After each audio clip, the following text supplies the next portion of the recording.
To prevent any black uprising after the 1865 Morant Bay Rebellion, the colonial government created the Jamaica Constabulary Force. Soon after, a rumor started that the JCF is being overrun by gay men.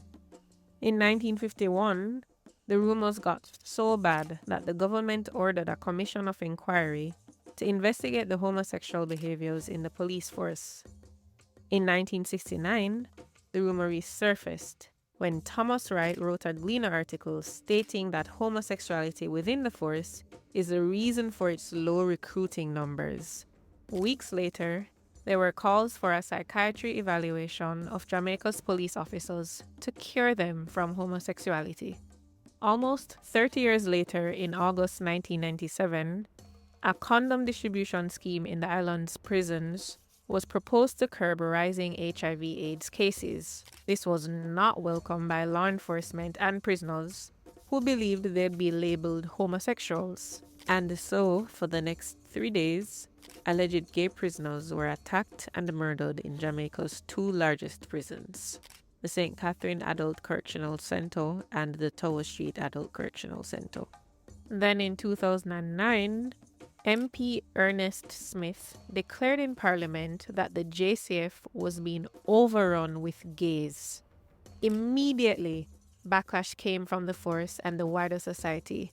MP Smith had to apologize, but not before calling for the bugger law to be amended to life in prison and for J-Flag to be investigated and charged for conspiracy to corrupt public morals. But weeks later, MP Smith, an attorney by trade, defended a man who pleaded guilty to buggery. According to MP Smith, quote, "My view on a particular behavior in Jamaican society has nothing to do with my professionalism."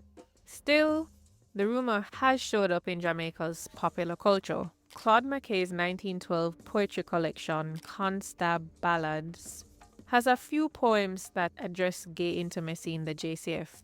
There's also this scene in the movie Third World Cop. Run with Batty boy!